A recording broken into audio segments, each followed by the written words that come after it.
आज फिर याद आई गलवान की शौर्य गाथा।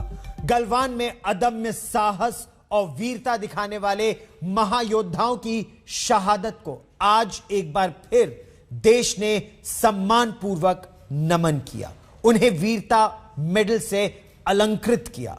गलवान में चीन के खिलाफ लड़ाई में शहीद कर्नल संतोष बाबू को मरणोपरांत महावीर चक्र से सम्मानित किया गया, जबकि गलवान में ही ऑपरेशन स्नो लेपर्ड में 4 अन्य जवानों को मरणोपरांत वीर चक्र से सम्मानित किया गया।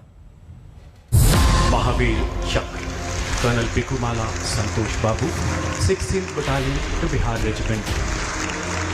वीर चक्र नायब सूबेदार नूतूराम सोरेन, हवलदार के पलानी 81st फील्ड रेजिमेंट। नायक दीपक सिंह, सेना चिकित्सा कोर।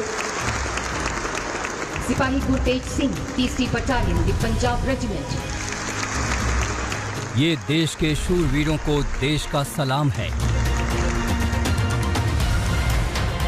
चीन को औकात बताने वाले देश के बहादुर बेटों का कृतज्ञ राष्ट्र का नमन है।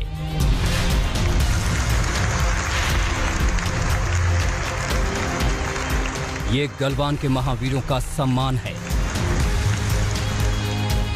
16 बिहार रेजिमेंट के कर्नल संतोष बाबू, नायब सूबेदार नूतूराम सोरेन, 81 फील्ड रेजिमेंट के हवलदार के Pilani, army medical corps 16 Bihar के नायक दीपक कुमार और 3री बटालियन पंजाब रेजिमेंट के सिपाही गुरतेज सिंह, ये वो जांबाज जवान हैं जिन्हें मरणोपरांत वीरता पुरस्कार से सम्मानित किया गया।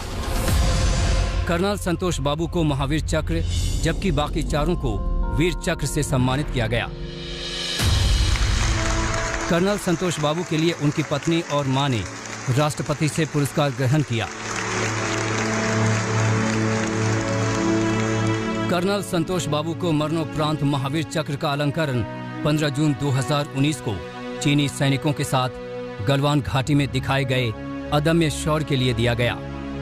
राष्ट्रपति भवन में जब महावीर चक्र के लिए कर्नल संतोष बाबू का नाम लिया गया तो सुनिए उनकी वीरता की कहानी किन शब्दों में कही गई।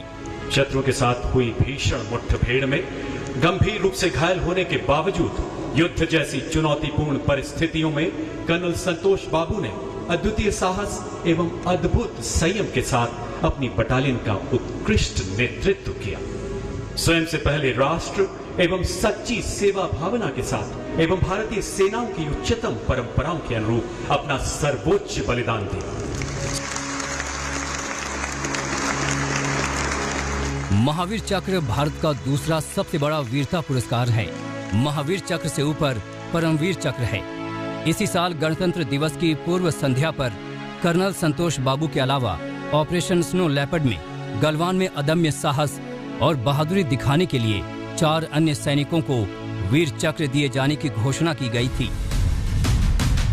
पूर्वी लद्दाख में LAC पर चीनी सेना की हिमाकत का जवाब देने के लिए पिछले साल मई में ऑपरेशन स्नो लेपर्ड शुरू किया गया था।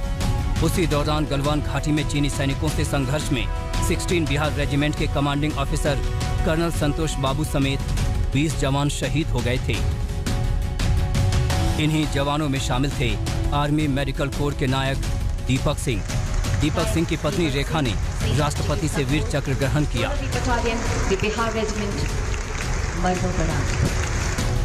गलवान घाटी में चीनी सैनिकों से हुई झड़प में दीपक सिंह भी घायल हुए थे, लेकिन जख्मी होने के बावजूद वो अपने कर्तव्य से नहीं डिगे और उन्होंने करीब 30 सैनिकों का उपचार किया और इसी दौरान शहीद हो गए। सिपाही गुरतेज सिंह, 3री बटालियन। गलवान में 3री बटालियन पंजाब रेजिमेंट के सिपाही गुरतेज सिंह का शौर्य भी काबिले तारीफ था। आमने सामने की लड़ाई में उन्होंने चीनी जवानों के दांत खट्टे कर दिए। गुरतेज सिंह के बारे में कहा जाता है कि उन्होंने कई चीनी सैनिकों की गर्दन को अपने हाथ से तोड़ डाला था। गुरतेज सिंह के माता पिता ने अपने शहीद बेटे के लिए राष्ट्रपति से वीर चक्र ग्रहण किया। भारतीय फौज पर उस रात गलवान में चीनी सैनिकों ने नुकीले और तेज धार हथियारों से हमला किया था, लेकिन आमने सामने की लड़ाई में भारतीय सैनिकों ने अदम्य वीरता दिखाई। नायब सूबेदार नूतूराम सोरेन और हवलदार के पिलानी के शौर्य के आगे चीनी सैनिक पस्त पड़ गए। कर्नल संतोष बाबू, नायब सूबेदार नूतूराम सोरेन, हवलदार के पिलानी, नायक दीपक कुमार, सिपाही गुरतेज सिंह। गलवान के 5 वीर जिनकी अदम्य वीरता आज भी देश को प्रेरित करती है, जिन्हें याद कर चीन आज भी खौफ खाता है। मंजीत नेगी के साथ आज तक ब्यूरो।